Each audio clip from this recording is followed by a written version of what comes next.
Staying motivated is really hard. There's no other way to put it. It's hard.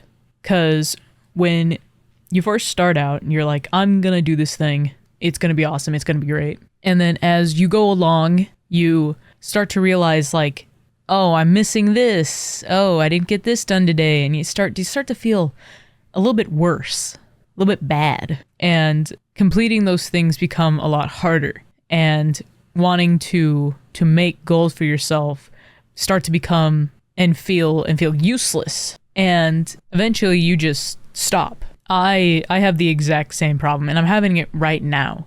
What I've been doing, and it's what I've told some of you to do, is to write down things you want to complete for the day. I write down 10 things.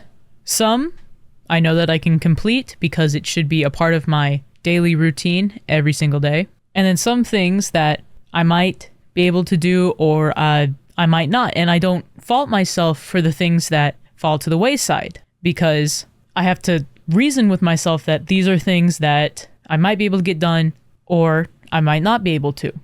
I don't give myself a reward. I don't tie this to anything else except for I mark it off and I feel good because I marked it off. Because I don't remember who said it, but if you start rewarding yourself for certain things, then it feels like you're also punishing yourself for not doing the things that you set out to do, which is not what you want to do in the end, because it makes it harder to do those things. So I write the 10 things down. I wrote working out because I want to work out more. And I've been doing it pretty well for 5 weeks.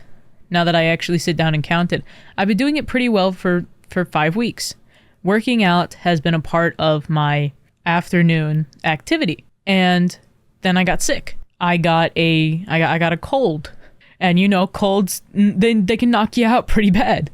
I had a really bad lingering cough and mucus, all that disgusting stuff. And then working out stopped happening.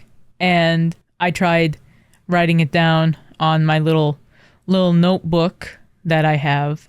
And I was doing it. I was marking it off. And then stuff started getting in the way again. And I couldn't mark it off anymore. And then I stopped having that drive to do it. The same with editing videos. Because I have this one, which is a weekly thing.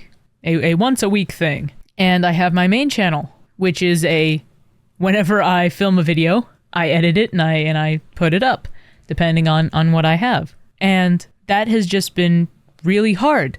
The filming is easy to me. Filming it is easy, but the editing, for some reason, it has me right now in this chokehold of, dear God, give me a break. And I know it's a hobby. I know doing YouTube is a hobby, and I like this hobby. And if I need to take some time, I should take some time, but I feel bad about it. And maybe you guys can understand that too. Because some of you have expressed that you want to be doing YouTube, you want to be doing this. And as somebody who's on the exact same ride, it can feel like you're letting not only the people that watch your videos down, but also yourself down, and that it really sucks. It's a hard pill to swallow, but you're not letting anybody down. You just need to take a breather and then get right back on it. Because at the end of the day, you're not either getting paid anything for it. Like I in recent years have just now started getting the fun little payment of 0.05 and 0.08,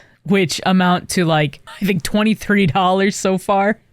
Pretty much slave labor wages. And so you're not losing a whole bunch. But I know it's really the feeling of like losing a community is what, you know, maybe you and I both fear. I know I fear that. It's like I've built up this community and I then watch it fall apart because I wasn't determined enough, I guess, is that fear that's happening. But that's not true. You're not losing a community. Some of those people are still there. You just really need to take a break, man. Take a break. Don't think about social media. Go outside and have that moment and then regroup.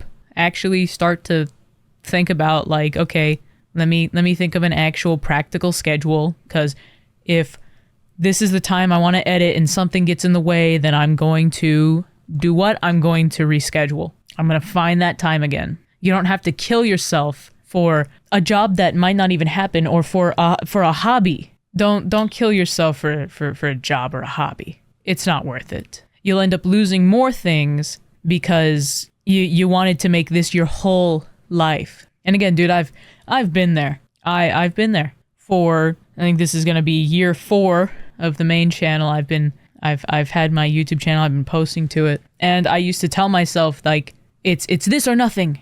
It's this or nothing. And sure, it was a good feeling at the time, but now it's just kind of like, that's stupid.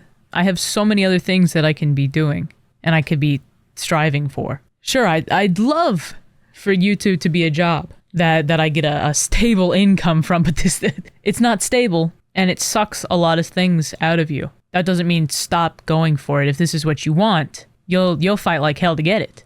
You'll keep doing it. You'll keep doing it. You'll find ways around the burnout and the days that you feel like you don't have anything. You'll work around it. And on those days that you feel like crap, take a moment, go outside, walk a bit, do something, and then come back and you'll feel better. You won't feel like you just probably got shot in the head and like everything is feeling like it's falling apart around you, because it's not. It's not falling apart, and you're not dying. So take a moment and breathe, because you're determined. A lot of you sound determined. A lot of you look determined. And so as long as you believe that you are determined, you will find ways to keep that determination and to keep doing the thing that you want to do. So with all that being said, thank you guys so much for watching. I hope you enjoyed, and I will see you in another video. Bye.